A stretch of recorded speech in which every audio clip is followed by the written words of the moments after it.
Hey guys, it is Bob, and welcome back once again to Modern Life for the 70s Mind. I hope you guys are all doing well, and thank you for checking on my channel. I really appreciate it. So, we're going to do something completely different today, something I've never done before.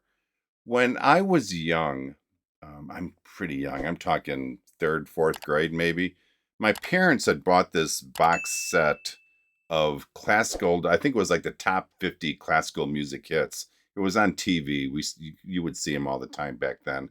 And it basically was 50 pieces. They were all kind of cut kind of short, so you only got like the gist of what the song was about. But and I listened to it and I kind of fell in love with that kind of music, and that was kind of my introduction to classical music. Then sometime later, I can't tell you exactly how long, maybe a year or two later, my teacher played for music class or music appreciation or something, whatever it was called, a musical piece that I just loved. I thought it was the coolest thing, and it really kind of touched me.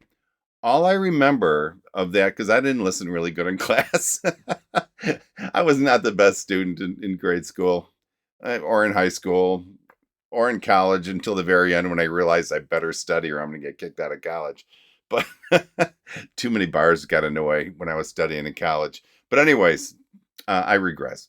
So, anyways, I remember asking my parents if they'd heard of this song, and the teacher had said it was called The Hobo. And I told my parents I heard this cool song. It's called The Hobo. Do you know what it is? And clearly they had no idea what I was talking about. And I ended up going back to school and talking to the teacher.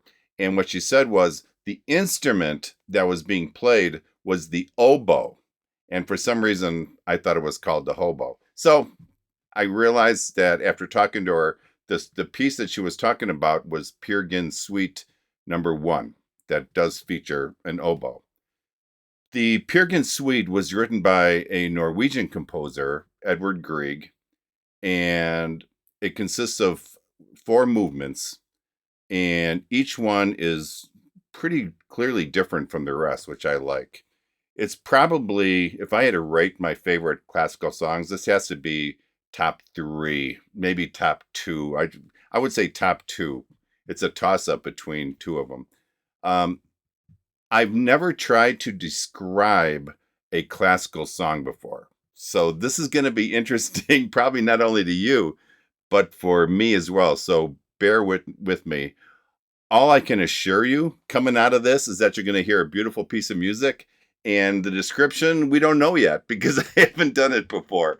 So bear with me here. I would really appreciate it. So let me get my headphones on and we're going to get into this. I'm really excited about it. Hold on. Okay, I am back. So I'm sitting here for a few minutes thinking to myself, how am I actually going to present this? I guess I didn't put too much forethought into it. So I thought what I would do is before each of the 4 movements, I would stop the video and talk a little bit about what I understand this piece to be. And that way, when you listen to it, maybe you'll get a better understanding where the music is going and why it's going the way it is. So the first thing you're probably asking yourself is, who is Peer Gynt? The character, from what I understand, is based on legendary Norwegian folklore, and he's like the folk hero who will be destroyed unless he is saved by the love of a woman. I'm sorry, I always thought women destroyed men's lives, but sorry, just kidding, just kidding. Kind of. Anyways, apparently the guy is very charming, but also very lazy and arrogant, and he's a peasant youth who leaves home to seek his fortune. And as I originally stated, there are 4 movements to this piece, and the first one is called Morning Mood, and it's probably my favorite of the 4. I think 1 and 4 are probably my 2 favorites, but I think this first one, only because of its beauty, is probably my favorite. I love how it starts with kind of like a back and forth between the flute and the oboe, not the hobo, the oboe. And it captures the Norwegian morning in the mountains and the forest, and it's everything is peaceful and positive. And if you kind of take that image and take, the mountains and the forest and the early morning, the sun rising, and listen to this music, it fits perfectly. I've never been to Norway, but I have no doubt this song is perfect for that setting. So why don't we go ahead and listen to the first movement? Here we go.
Beautiful.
Wow, that is beautiful. And I hope that description that I gave you at the beginning kind of helped you appreciate a little bit what you were listening to.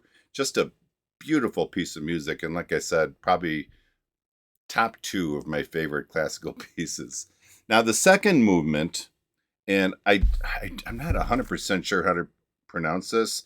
It's AAES, Aces. I don't know. It's called Ace's Death. You'll notice a completely different feel to this movement. That's because Aces is Peer Gynt's mother.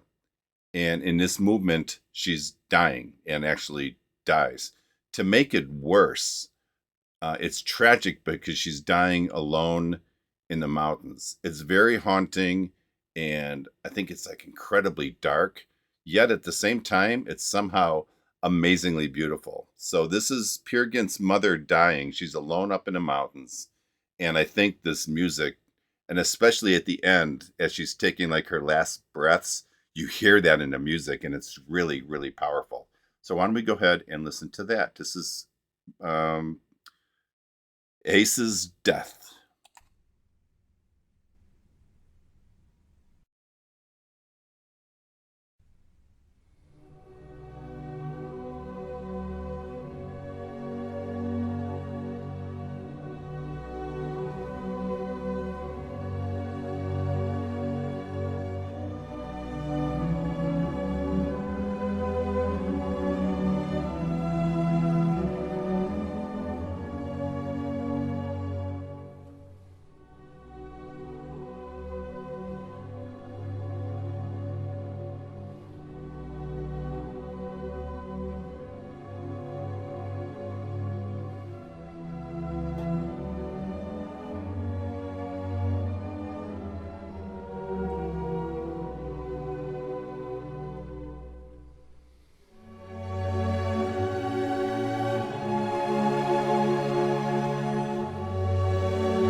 That is beautiful. You can almost hearing that end where the music would stop. It would go really softly a little bit more, then it would stop, then it would go. That is so powerful. You can actually envision her taking her final breaths. Just an incredible, incredible piece of music and written perfectly for what the scene was that he was trying to compose for. Just wonderful. So we're definitely going to be changing gears on this third movement. This one is called Anitra's Dance. It depicts I think it's like a seductive dance which encompasses grace and beauty of Anitra, and I think that's how you pronounce it. And she is a woman that Peer Gynt is absolutely infatuated with. It's has a kind of a fun, almost like a waltz feel to it, and you can see the gracefulness of the dance as you listen to the music. And I also, and I don't ever say this, I love the use of the triangle in this movement. So kind of keep your ears open for that.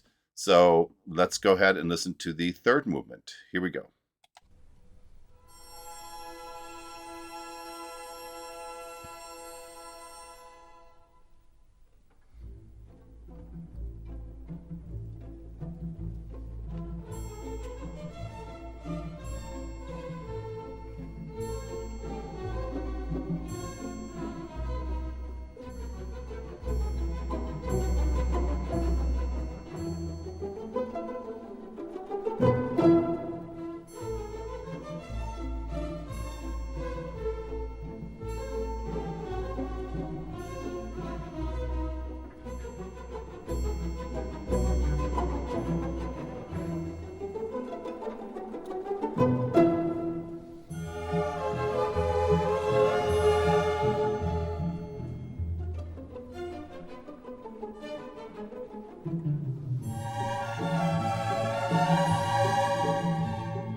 Okay, I think I went a little too far into this next one, but I'll back it up just a little bit.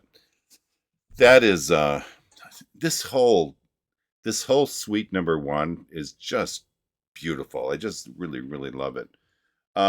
So the fourth and final movement is called, and this is probably my second favorite piece of the bunch, the Hall of the Mountain King. This is many of you have probably heard this, even if you're not that into classical music. It's just a real popular piece. in this, Peer Gynt is actually, it's kind of a funny thing to think of. He's actually being chased by a bunch of gnomes around the mountains. I knew never to trust gnomes. I don't trust those things. That's why I do not allow them in my yard. Um, as you listen, it gets more and more aggressive, signifying the chase. And this piece, like the earlier piece I said, had great use of the triangle. This, believe it or not, I think has great use of the symbols. I think it's at the end where that comes in, but I just love this. So Peer Gynt in this final movement of this is being chased around by a bunch of gnomes in the mountains.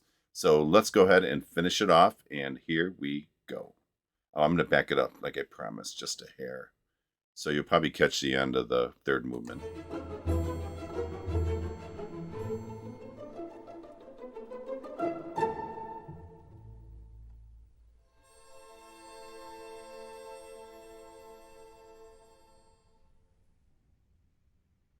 Oh, I guess I cut it off a little too soon. My bad.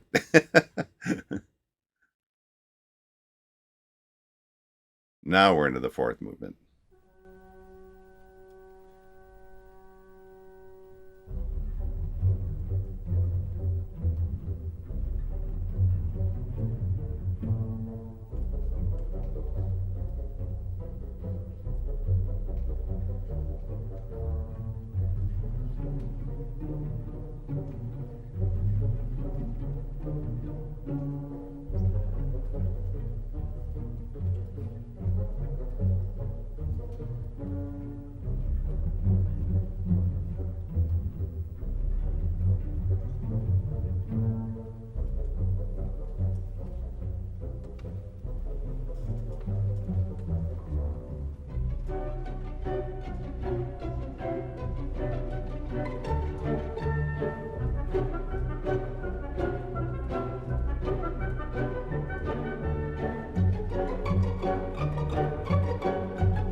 Awesome, awesome, awesome. Bravo. I really, really enjoyed that. I hope you did as well. Sorry I missed up the ending of the third movement. It was a little bit, I cut short, but you got to hear it at least. So I hope you enjoyed that. That was just an amazing piece of music. And I think what makes it amazing, if you know what he's composed the music for, like the little background like I gave you, it makes the music just such more relevant than if you just heard the piece of music and didn't really know what he was trying to develop this music for. And it's just a beautiful four movements that, like I said, is way, way up on the top of my list of favorites. Okay, let me get my headphones off, and I'm going to be back for my classical music final thoughts. Hold on. Okay, so what'd you guys think? I hope I did a decent job in trying to make the music a little more relevant by giving you a little more background on what the music was about. I hope that kind of tied it together a little bit. And like I said, this is one of my favorites, and I hope it is one of yours as well. And I think it's because I like the change in the mood so much as we listen to each of the four movements. They're all so different. And the music really, I mean, it really takes me to the Norwegian landscape in the mountains. And I mean, that happened like right from the start, from the first note. You can almost see the sun rising on the horizon. It was just beautiful. And listening to this kind of gets me to want to get into Peer Gynt's mind a little bit. Like, why did he do what he did? Why did he leave home? What was he looking to accomplish? All that stuff, which makes me really kind of hope that someday I'll be able to see the play. And speaking of that, I don't think I mentioned this, but Peer Gynt is one of the most widely performed Norwegian plays, from my understanding. It's a 5-act play written by Henrik Ibsen in 1876, 576, I think. And Ibsen had asked Grieg to compose the incidental music for the play. And I know there was some background and he struggled with it or something, but he ended up writing about a 90-minute score. And bottom line, he ended up composing one of the most beautiful pieces of music ever written, in my opinion. So I hope you like this. If you did, please like, subscribe, follow. Guys, I can't tell you how much that means to me if you do that. I really appreciate it. And I hope you guys all have a good day. And remember, only life is priceless, and make each day count. Peace out, you guys. Talk to you later. Bye-bye.